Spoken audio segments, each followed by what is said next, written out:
मध्य प्रदेश चमकता है तो पूरा सब चमक जाता है, सिर से पांव तक। और अपने यहाँ हिमाचल से भी है, हिमाचल ये तो मुकुट हो गया हमारे देश के।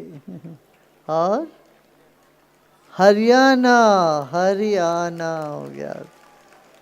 हाँ, इनको दे दीजिएगा, हम ले लेंगे। हाँ, हरियाणा, हिमाचल और हाँ पंजाब से भी। भल्ले भल्ले, वाह।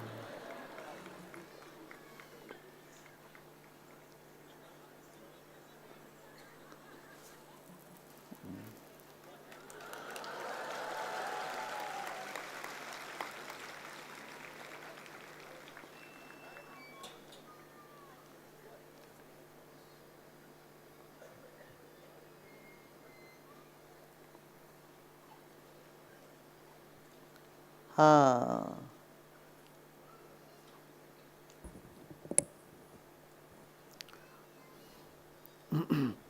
जीवन उत्सव तभी बन सकता है जब हम अंतर्मुखी होते हैं। अंतर्मुखी सदा सुखी। ये है। तो अंतर्मुखी जो नहीं होते हैं उनके जीवन में खोखलापन रहता है, ऊपर ऊपरी की होती है। जो पार्टी भी करते हैं, सेलिब्रेशन भी करते हैं, उत्सव मनाते हैं, खालीपन होता है, गहराई नहीं होती है ना। तो आप सब लोग देखो यहाँ ध्यान कर रहे हो, मौन साधना कर रहे हो, इससे क्या अंदर से जो उपजता है आनंद, वो सच्चा है, वो प्रामाणिक है, वो खुशी निरंतर रहती है। बीच बीच में बादल आके ढक भी जाए मगर वो सूरज चमकता रहता है। इसलिए सबको यह आवश्यक है कि ध्यान करें। अब देखिए, पिछले साल दुनिया के 152 देशों ने इस बात पर अनुमोदन किया, ध्यान का दिवस होना चाहिए, अंतर्राष्ट्रीय ध्यान दिवस होना चाहिए। हिंदुस्तान भी उसमें शामिल हो गया। और इस बात को लोग, कितने सारे देशों में लोग मान गए अभी तो, अरे इसके बिना तो नहीं चलेगा, जीवन खाली खाली रहे। अब अकेलापन लोगों को लग रहा है दुनिया में सब जगह। ये अकेलापन का कारण यही है कि वो अध्यात्म नहीं है, ध्यान नहीं है। तो ध्यान पे सुकून मिलता है। और देखो, दक्षिण से चल पड़े आदि शंकराचार्य, और उनकी जो दीक्षा स्थल था वो तो मध्य प्रदेश था। ओमकारेश्वर में उन्होंने अपने गुरु से मिले और वहाँ से दीक्षा प्राप्त करके वहाँ से वो पूरे देश भर में अध्यात्म ज्ञान का नींव लगाए। हाँ, तो मध्य प्रदेश बहुत मुख्य पात्र निभाया है भारत के जो आध्यात्मिकता को ऊपर उठाने में।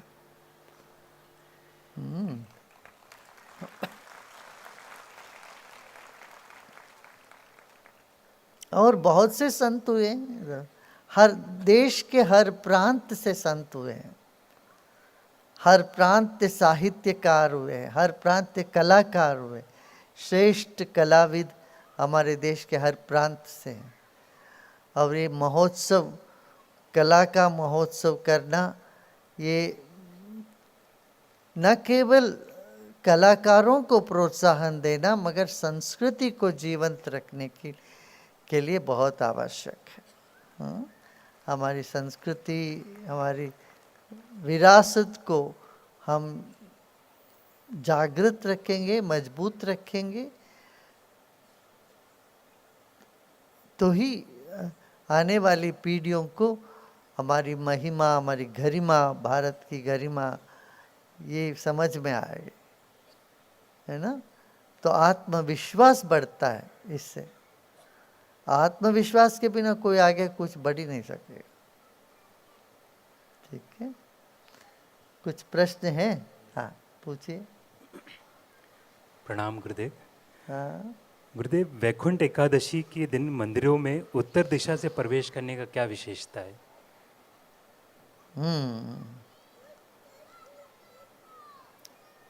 ये रिवाज है उत्तर दिशा के ओर चले, ताकि हमेशा उत्तर दिशा के ओर जाते थे, ताकि हिमालय वही है, हिमाचल वही है। ध्यान साधना के लिए लोग उत्तर दिशा पर जाते थे।